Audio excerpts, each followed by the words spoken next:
ezimunyumira ayika tugenda bukubya kajanja tugenda bukubya kajanja ekiri wa palaso tugenda buuliza kajanja bannange leero tufudde ekiri wa palaso lumu ayagala mukwata mu bade bakava mu lutalo lwabwe ne David lutalo buli omu ayagala mukwata mu ngalo akutte mu mutalo ezo zokutemu ezo bene kasi miraga nti omukwata ko mu bugalo naye yakwata ko mu bugalo ekiri wa palaso wali bannangeze we mundaba okunyuma gw'enteeka nsooke njagalize bene kabaka waffe amazaalibwa amalungi happy birthday Ssaabasajja Kabaka omukama Katonda ayongere okutukuumira omukama Katonda ayongere okulwanira entalo ayongere okuwa obulamu obulungi olunaku olwaleero tusibye mu kujaguza ndijjo essanyu litubuganye essanyu libuganye Obuganda buladde Obuganda bade mukwe bakwita kwejaga kunyumirwa mukusanyuka olw'amazaalibwa ga bene emyaka Mahadi wefuge emyaka 68 bweddu ejobuto kiba kya buto kabaka abakyakula ejobuto emyaka 68 birthday onako olwaleero wali mu lubiri Emmengo wekigweredde ate nga ku Sunday ku weekend eno Sunday eno nyini tulina emisinde gya kabaka jjukira so guno mukolo gwade gwa abantu babale nnyo bayisa abantu batono nnyo abebitiibwa era nga mubayitiddwa mu bayimbi ye palaso yeka Pius Mayanja gola moyo si yeka ne kugamba bayimbi baffe tumanye nnyo oyo ebadde n'abalala nengo oyo bene yasiima n'agamba n'atuma mutabani we omulangira Jjunju nti nonyeza omwana ayimba akayimba kano nga bene kyamanyi kiri kimu akayimba akamanyi nsaba kamunyumira naye nga akayimba tamumanyi alaba kifaananyi ko Jjunju n'amugamba nti bamuyita palaso nti palaso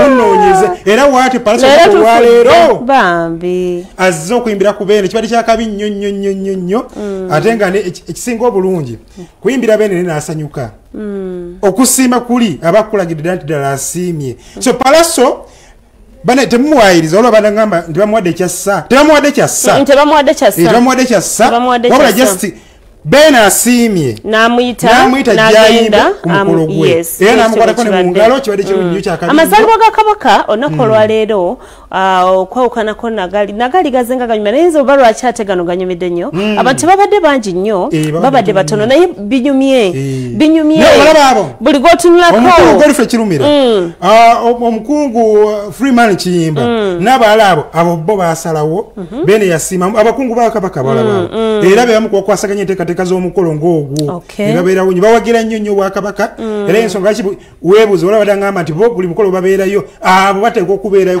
bawagira obwakabaka ate naye abaagala happy birthday kabaka waffe kasooka tukuwa ekibadde mu lubiri abalongo mbalabyeko awo nabo babaddeyo omukolo abalongo babaddeyo kibadde kirungi nnyo wadde maama tabaddeeyo wadde bambuuza nange simanyi sijja kwogera bye simanyi naye nga maama tabaddeeyo abadde bambuuza maama tabaddeeyo naye nga abalala babaddeyo nekirema mayinza okuba badde ku migunda ayinza okuba baddeko emirimu emitongole nga gyabadde tali mu ggwanga n'ekikulu ekisinga obukulu omukolo gubaddewo ekyokubiri beena asanyuse ekyokusatu beeyise bazze era banyumiddwa ffe nga tugamba nti omukolo ki gutambudde bulungi nnyo mukulika yabava Emmengo abamu tebannatuuka nga nkugambye palaso bakyamulemeseza otuuka awaka abaasimbule waagu nti sooka oyiteko ne wano naye nga kyakabi nnyo palaso yoga munaffe katusooke tukuwa ekibadde Emmengo palaso asituse n'ayimba akayimba ate si yalina n'akayimba k'amazaalibwa banange palaso kibye bannange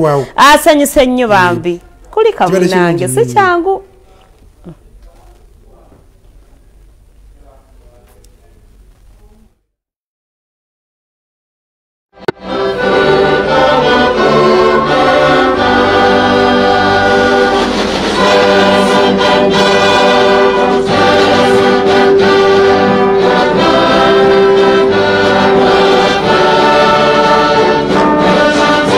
njagala okwebaza Katonda era n'omutendereza nga nebaza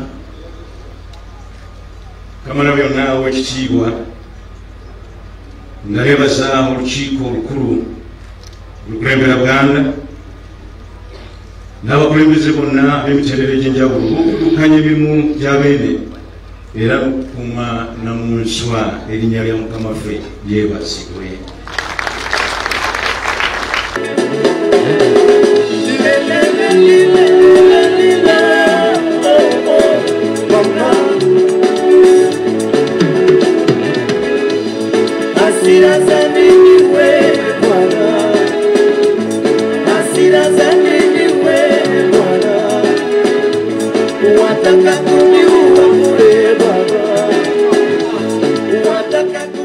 Abalangira n'abambejja tuyitibwa abeeka bandi era nga twakisinziira ku busibuko bwaffe tuliba wano tuliba ku butaka. Amannya yenze Lubwama James, ndi musajja wafumbe ennyo era tukwagala nnyo nnyo nnyo.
Abasajja Kabaka wa Buganda Magulu Nnyondo Mwenda Mutebi awangale nkuyoza nga nkwagaliza amazaalibwa ag'emyaka 68 amalungi. Mukama ayongere okukutukuumira era akuwe amaanyi n'ekitiibwa kyeyongere mu bbanga ekya Buganda. Ayi Kabaka wange wangale. Ayi Ssaabasajja taata wange siima akayimba kano nakayimba nga kamazaalibwa. Nsaba nkakuyimbire ku mazaalibwa ago ganaye Mukama wange. You look so beautiful tonight. Let's celebrate July. Happy birthday to you. Happy birthday to you. Make a wish, make a wish, make a wish, make a wish, make a wish. Hey, amazaliwa malungi. Happy birthday to you. Happy birthday to you. Make a wish, make a wish, make a wish, make a wish. Mutima bulungi. Abana bo bakade basore basore you want to sing, yeah. So be prayerful and thankful. When the music comes on, everybody, I wanna see smiling faces. Be happy when you still have a chance. It's the King's birthday. Oh, get up in there. Because I'm 1, 2, 3. Happy birthday to you. Make a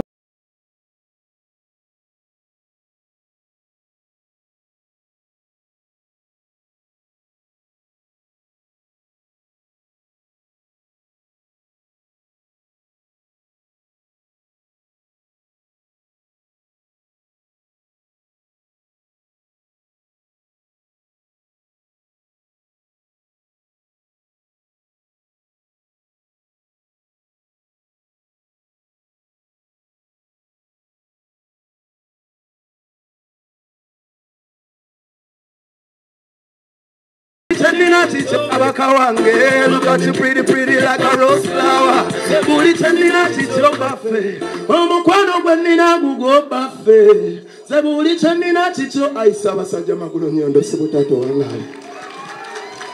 Kale. Amanya agange nze Beatrice Lugalambi, General Manager owa Corporate Communications and Marketing mu Centenary Bank. Olwaleero tuyozaayoza Ssaabasajja Kabaka Muwenda Mutebi okutuuka ku mazaalibwa ag'olwaleero.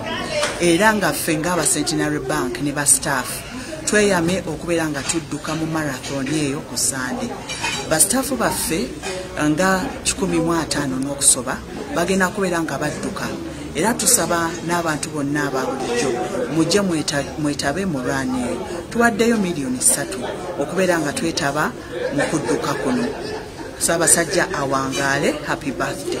Amanya gange nze Mike Kennedy Sebalu nga nze akulembera Rotary mu district 9 mu district Lwenda gy'amazaalibwa ga Kabaka ekigenda okubeerawo.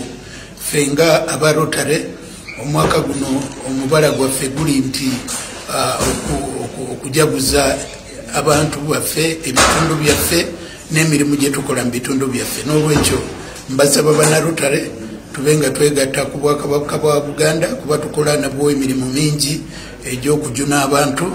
Tubenga tubeera mu misinde egyo nga kabonero akalaga okujaguza abantu baffe, kujaguza ebitundu byaffe n'emirimu Rotary gyekola n'Obwakabaka bwa Buganda.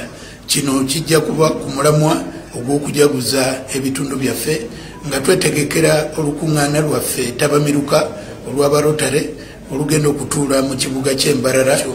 Mbaagaliza amazaalibwa amalungi aga Ssaabasajja, mbaagaliza okwetaba mu misinde egya Ssaabasajja, ate era mbaagaliza banna Rotary okwetaba mu lukiiko Tabamiruka olwa Rotary olugenda okubeera Embarara. My name is Kenneth Mugisha. I'd like to take this opportunity to congratulate and wish our King, our Kabaka, Ronald Muwenda Mutebi, a very, very good birthday as we celebrate his leadership.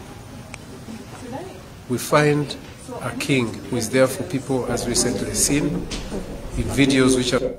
Okay, munange nawe Josinzira nkakasa nti oyina kamwenyumwenyu ku matama okubeera nga oyagaliza Kabaka amazaalibwa. Era mu mbeera bwetyo nnyongera okutegeeza nti Ssaabasajja Kabaka ayagala abantu benga balamu wenkutuusizaako bannaffe abamuwonya Herbal Research. Bannaffe abamuwonya bakugamba genda n'ekizibu kyo kyonna, genda n'endwadde ekuluma, bagenda kubanga bakutereeza. Ate ekyenjawulo kye balina baavudde okubeera nga simanyi mumusanga ku street, simanyi baakubizindalo biki, munnange bafunye we batuula, balina offices zaabwe. Era ogenda zisanga ali ku Butikiro complex opposite Hotel Sojovalu, ogenda kukirira ekyo ekikubo emabega wa Shero, ogenda okubeera nga obasanga. Kakati ebigambo ebibadde biyitingana mbwera omugagga mbwera Ssaabasajja alina obubaka obw'enjawulo bwatuwadde ku mukolo gw'amazaalibwa olunaku olwaleero. Ssaabasajja mu bimu ku bintu byatusibiridde, jjukira nti omulamwa gw'omulundi guno emisinde kulwanyisa akawuka kano akayita siriimu. Naye nga Ssaabasajja agambye alabudde abantu abakozesa ebiragalalagala, abanywa sigala, abanywa emmindi, muve ku mmindi, muve ku sigala n'ebirala bigwa mu kkowa eryo. So bannaye obubaka obadde bw'amaanyi nnyo kubanga sayidi eno mu bavubuka basusiza nnyo kwesa biragalalagala, basuka ku sigala, basuka ku mmindi n'ebirala bimanyi ebitamiiza ebijjako byonna byonna mubiveeko.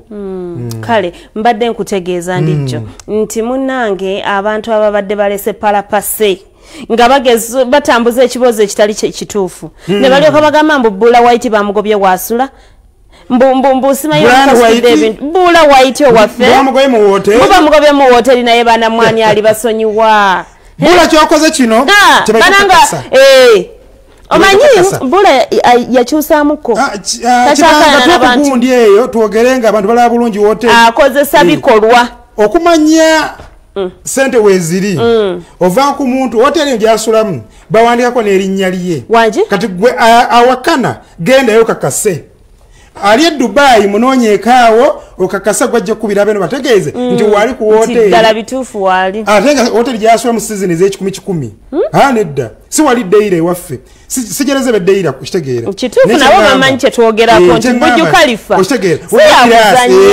si yakuzanya bannange omukulu Kuwait asinzidde Dubai n'agaa nedda abantu bano kambalage weensula kisenku kisenge paka wali bawandiika waliwe bawandika Brian Kirumira ono mwana aba yakikola ate bannange awe bawandika nti Brian Kirumira wenyini sente zasasula mpitirivu kowe nazoogera namu bagenda zimba omutima naye nga jukira yagamba zaleeta tugenda ziri emyaka location wote lisije jibabuulira kwanga abapinzi abatesi ballo bangi kati njogedde Burj Khalifa abasinga ne balowooza nti weewo si weewo naye zimuzeezo basuzako mu hoteli ezebbeeyi zimanyi ate naddala Dubai so kumanya location eno ogitegeera bulungi naye nga abalasijja gibabuulira awada tula kisengu kisenge wano wensinkanira abagenyi bange wano wenewumulizaamuuko wano wempoeramu ku biseera yange byeddembe ate wano wembuyiwa weyeebaka wali wasembayo okitegeera bulanga yanyiiga nnyo okirabye laba bathroom laba bathroom Galo Child alabye kubanga nga yatuuse omu oyinza okulaba wetuuse ebifaananyi Galo Child nga yatuuse omu olesa obuzibu akwata n'ebyomwaka ogujja womugamba nti fuluma genda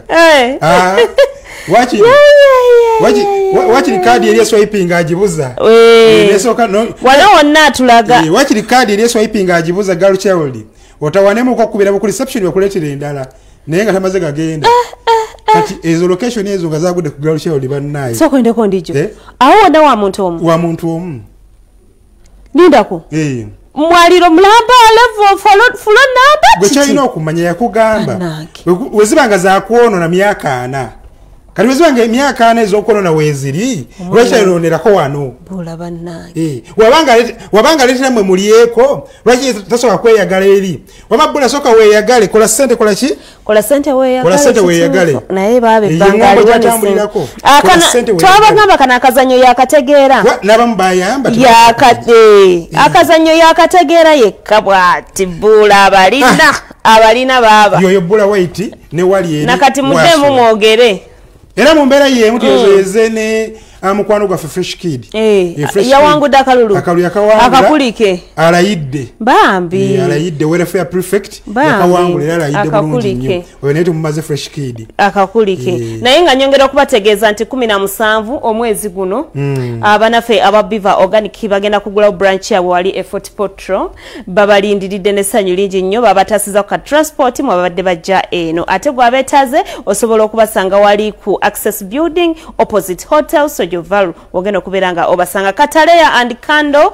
basinkanyeko soda era ne banyumyamu abaana abo bakyali bapya mu industry katubalekeyo naye ngera nkutegeeza nti nesenga mirembe akulinze wali emperero okubeera nga akukolako mbere bulungi mwera obayinze mumbuzabuza kacha obone kando kacho ani yenze Kando kati atono yenze Katale Easter Carnival wane bulobe batambulidde etya bana ya abantu batulaze omukwana abantu bebuloba bonna kye tumanyi mujja kulaba interview eno. Thank you so much mwebale nnyo twagala mwebale kutu supporting omukwana gwe mutulaze nyimba zonna bazimanyi wangi. Yes, it was very nice mwebale nnyo bambi tweyanze music ono musinzira kuchokola music anyumira abantu fa abayimbi fenga fe tweyita eddobozi ly'abantu tuyimba ebintu ebikwatagana ku bantu ebintu ebiri mu society ebintu ebiriwo mu ggwanga ebintu ebituuka ku muntu wa bulijjo. Yes, kati wo performinga nolaba abantu nga hype eri waggulu vibe eri waggulu sooka ombuulire gw'owulira otya? Buli muntu kyeyandiyagadde okulaba nti abantu baba vibinga ku nnyimba ze kubanga kirumanyi okulaba nti n'okola oluyimba nga abantu tebakuwa that energy ennungi gye luli naye kitusanyusa nnyo nti ffe Katale and Kando abantu batwagala nga bwe tuli baagala muziki waffe ti buli kayimba ke tuyimba ng'olaba at least bayimbako verse nga balina kye bamanyiiko ku luyimba. Omuwala yenna omwana omuto ali eyo oba omuvubuka nga ayagala kuyingira music ono bubaka ki bw'oyinza omugamba nti bw'olumba tandikira wano? ekisookera ddala naffe Catalan Candle okusookera ddala njagala okwebaza management yaffe Terran Music yatuukirizaamu nga tewali yatuukirizaamu so omwana yenayene ali eyandiyagadde otandika music olina osooka n'otandika gwe nga gwe ne bakusanga mu kkubo okitegera you have to work so hard akyali mu ssomero asooka asome kubanga teri kikupapya first of all obudde bukyaliwo bungi ate keeki nnene buli omu asobola okulyako mu music industry. Yes. Lwaki omuyimbi bw'akubayo akayimba kamu ne kahiitinga ate ne badda mu kutukuba ebikonde n'atandika okuba abawagizi be oluusi bamuyise tayimbye ng'ate yakatandika aba alowooza olugendo agenda dutuusaawa. Nze sajja kwogerera balala naye naffe twakatandika kati kaffe katufuke ekyokulabirako tetulwana tetulina nkayana naye tuyimba buli we tuba tukkiriziganyiza nti tulina oyimba tetulina buzibu na muntu yenna. Nze ngamba omuntu yandibadde nga hambo kuba abantu bangi nnyo beegomba okuba ne hit gy'oba nayo ng'ogyeraza ate Katonda ono ebintu byonna mu nsi muno bisobola okujja ne bigenda naye bw'osigala ng'oli hambo Katonda akublessinga so nze ngamba twandibadde hambo oba olina hit oba tolina. Njagala okwebaza buli awagira Catalan Candle njagala okwebaza gwe olw'omukisa gw'otuwadde okulabikira ku Bukedde TV abalabi ba Bukedde TV mwena tubaagala nnyo mwebale kuwagira Catalan Candle mukama abaddizeewo buli atadde tofaali ku Catalan Candle badije mwena abazanya muziki waffe programu yezanya muziki waffe tubeebaza nnyo. Abalabi ba Bukedde babuulira amanya go ne kiki okwasaganya. Amanya Ssenyonga Habati omu ku badirector ba Big Rara H Property Services Uganda Limited twaze wano mu Kivulu Forest Park omunene w'ekibuga Saimo era njalo bategeeza Bukedde TV oba mukozi waayo oba Bukedde yetegese mujjenga mubungi kubanga bye balanga bituukerera abaana baffe bonna abawangudde ticket tugendagenda nabe Dubai era tugendagenda nabe Dubai ne passport mujja bakolera abatalina passport nze ngendo zikola era bagenda okujja olunaku olw'enkya tuzitandike naye nga nange ndi musaale ku lugendo ngenda duwerekereza paka nkakasenti batuuse ate nga bakomyewo baagala nnyo okusula mu nnyumba ennungi ze batannaba kutuuka.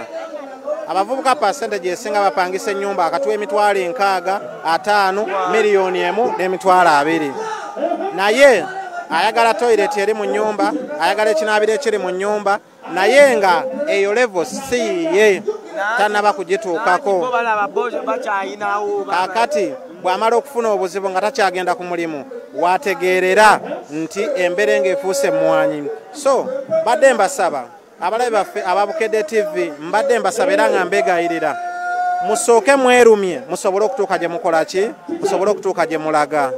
Yesebo gwe weesiga otya Saimo okulaba nti omuvujjirira mu ssente zino ekivulu kino okutambula? Saimo omunene w'ekibuga mwagala nnyo by the way okuva nga ndi mwana muto nga njagala nnyo omwami oyo era si Saimo yekka njagala Bukedde TV obulamu bwange bwonna kubanga yenfudde kyenkola ki kyoli yenfudde kyendi so mbakubiriza mwe n'abali eyo abatannaba kulangana Bukedde TV kanjikubira akalango mujje muligamba Big Rara yatugamba era nze nenyweza TV egi mu sina walala wendaga era omunene w'ekibuga lwaki mwagala wa mazima byayogera bituukerera yalanga abayembe bonna be yalanga mbalabyeko wangi ne surprise gye yatugamba eya Suna Bene ngirabyeko.